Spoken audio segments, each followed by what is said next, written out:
Hey guys, this is Mikko from ML Sound Lab, and today I'm happy to announce the best guitar cabinet simulator in the world, the MIKKO Mega Djent. Let's check it out. So let's jump straight into it. If you're completely new to the MIKKO plugin, we released this last year, the very first one that came with multiple cabinets. After that, we've been releasing separate MIKKO plugins with just one cabinet, and today I'm happy to talk about the Mega Djent addition to the lineup. So we have all of these different cabinets that you can choose from, and right now I'm gonna demo the Mega Djent, and you have 8 different mics to choose from. And you can add up to 9 microphones into this virtual speaker here. And the really cool and unique thing about the MIKKO plugin is that this is all real and IR based. So for example, if I just pick this one microphone and double click it, I can solo it, and we're just listening to this one microphone now.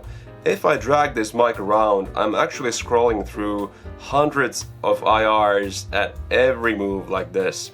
And we're going through 360 across the speaker, and also we can pull the mic back in 3D space, meaning that you have a 3D mic simulator for each of these cabinets with 8 different mics. And you can mix those mics and create your own unique mixes. Essentially the aim is to kind of remove myself and my musical taste and my mic up skills and everything, and give you ultimate control over how you would mic up the cabinet that was used for the Periphery 3 album essentially. So let's start by having a listen to all these different microphones.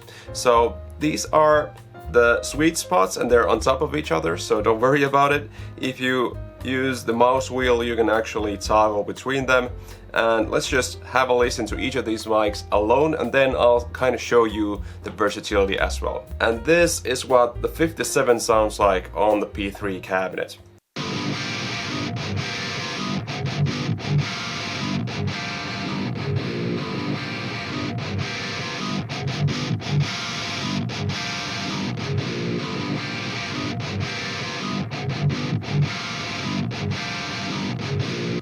So I also moved it around a little bit so you could actually hear the kind of versatility that you can get. That was just me fine-tuning the distance from the center of the speaker to the edge of the speaker. Now what we can actually do is we can turn it on the other side of the speaker and see how different it sounds. So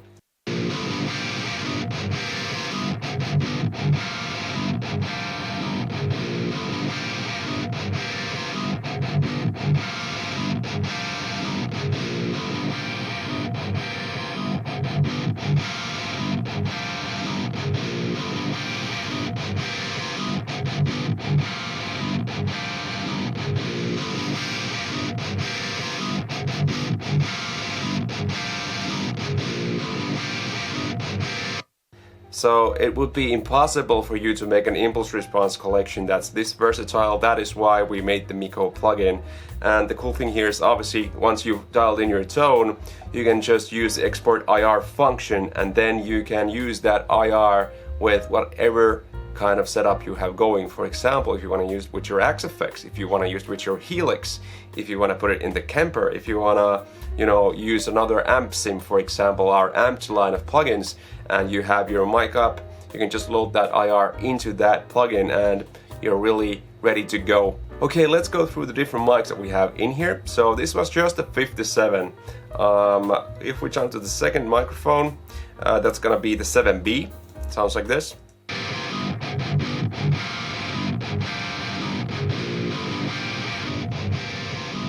And this is the 121.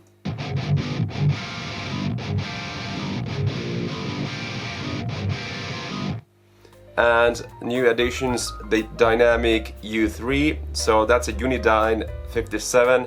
So around the 80s still people were making the 57 in the USA. Nowadays they're made in Mexico, so pretty much all of the 57s that you see these days are actually Mexican made, so that's the normal 57, but back in the day they were made in the USA.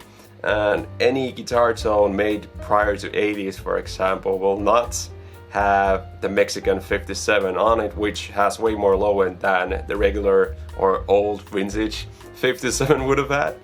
Well, you have that here as well. So if you ever feel like the 57 is too boomy or anything, this is what it sounds like.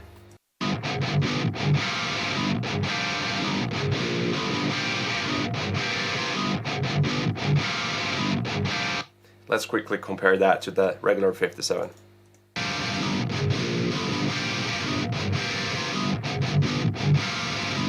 So as you can hear already there, that's a pretty big difference. Also, we've gone for a more vintage 421 mic, so this is actually a much better 421 than on most of our packs.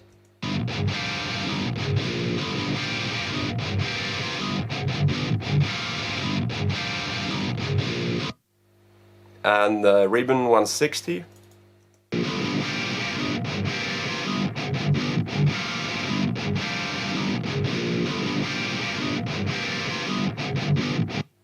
And our Neumann mic that we have here, the 184.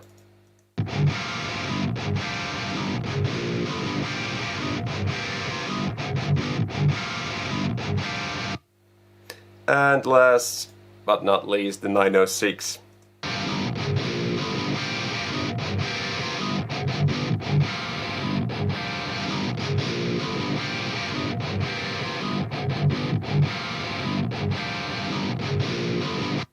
So with all of these microphones, you still have the same versatility. You can drag them around the speaker on the different side of the cone. You can pull them back. Distance maximum is 16 inches back, and that's already pretty far away. You can almost use that as kind of a blended room mic type thing. And that's the versatility that you have here. Obviously, like I said before, you can mix up to 9 mics together. So right now we've been just listening to single mics. If we kind of pick our favorites, I would say the 57 sounded really good, and also the condenser 184. So let's just blend those two together and see what it sounds like. And right now what I'm doing, I'm right clicking on the mics that I don't want in here. So what we should have left is number 7, and it doesn't have the red cross over it, so that's 184 Neumann and the 57. And let's have a listen to those two mics blended in together evenly.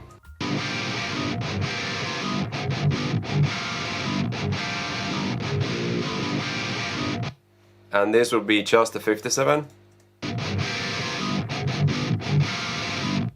So as you can hear, blending those two together really gets rid of that nasty spiky high end that the 57 can sometimes have. Okay, let's randomly try some different mics with the 57 and see if we find something completely different.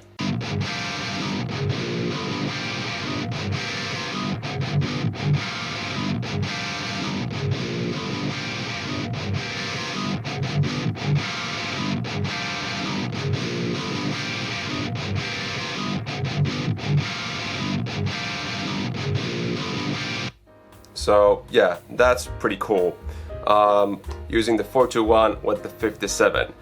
But as you can hear, we're kind of making big overall differences to the entire guitar tone. So the really cool thing about the MIKKO plugin is that it's actually a plugin. So what I'm doing right now is using the amp super duper and bypassing the cabinet section and using the MIKKO and the MIKKO Mega Djent for the cabinet simulation here. So let's have a listen to the kind of mix that I have going on in here. So right now we've just been listening to the guitar tracks, which is the guitar DI going into amp super duper without the cabinet simulation on, and that going into the MIKKO Mega Djent. So this is the drums that I have going on, and these are the same drums that I always use, which is GTD Modern and Massive.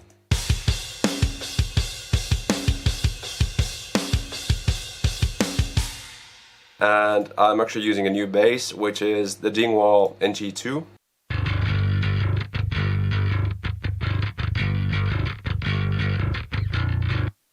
And together in the mix, they sound like this.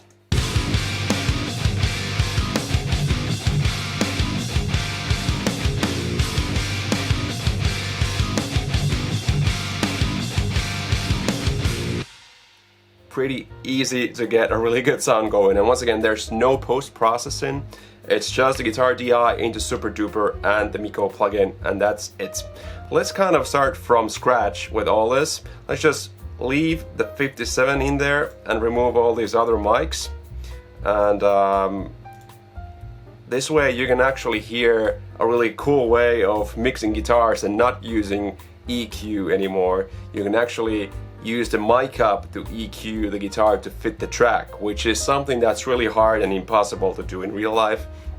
Just imagine how awesome it would be if you never had to EQ your guitar, but you could actually mic up the guitar to be exactly correct for the mix. So let's have a listen with just the 57 now.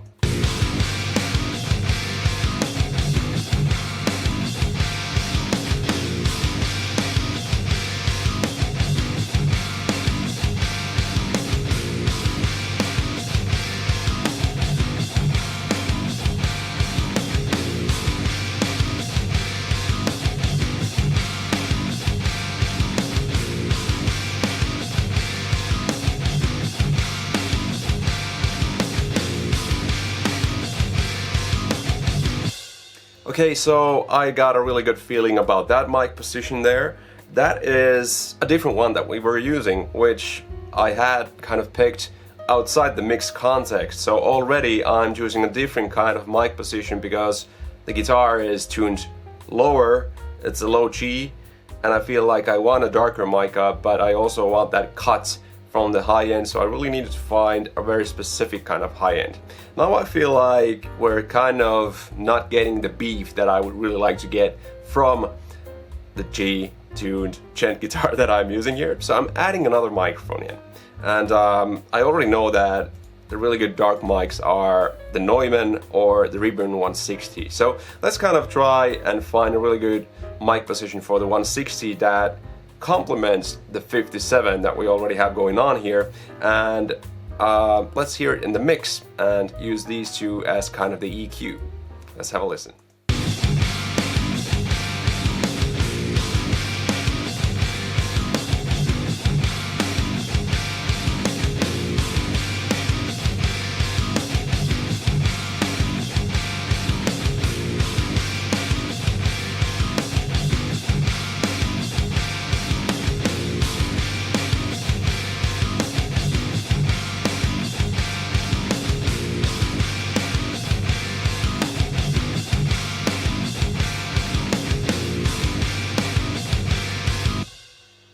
So I think I found the kind of tone that I like, and if you can actually see, if you look at the graph, I'm just try and remember the angle, minus 11.5. Just take a look at the low end when I rotate this microphone on a different side of the speaker. Understand that this is the same distance from the cap, so they should be the same brightness, but just have a look at what happens to the low end when I rotate this. So on one side of the speaker, there's a pointy low end, right there. And on the other side of the speaker, you have kind of a lower low end, so to say. That's pretty interesting. Anyways, around here, I felt like that was the sweet spot, and that coincidentally is just at the edge of where those two kinds of low ends meet. So yeah, maybe something interesting to check out. But that's the sound that I kind of felt was good for the mix. So let's have a listen to just the guitars now.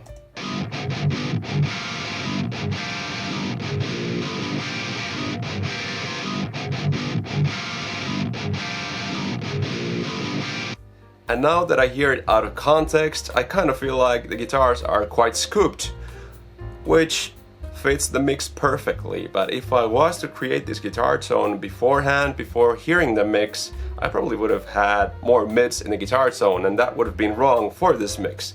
So these are the kind of things that people may not realize when they're kind of choosing their mic up or IR or something like this, and that's why this kind of a plugin is a must-have for any serious guitar kind of geek or audio engineer who really does a lot of high gain guitar especially.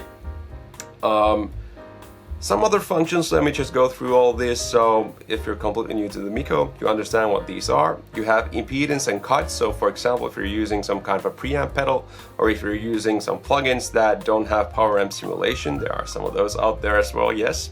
You can add power amp color with this function. So by default it's off, but if you want to add like a American 4x12 kind of impedance, so this would kind of simulate you running an American guitar amplifier into American 4x12 cabinet, and at 100% this is realistic. So as you kind of pull this up, you'll see the graph change as well.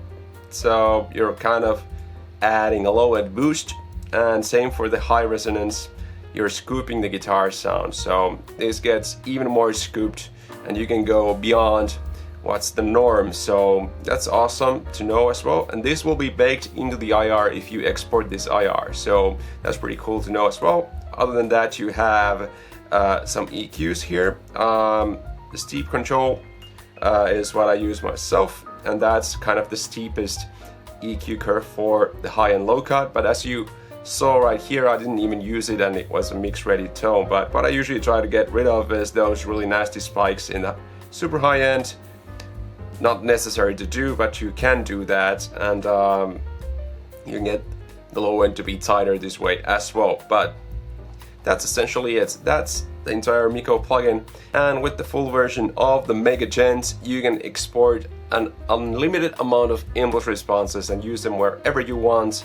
And this is the same cabinet that was used for the Periphery 3 album guitar tones, because I made those IRs.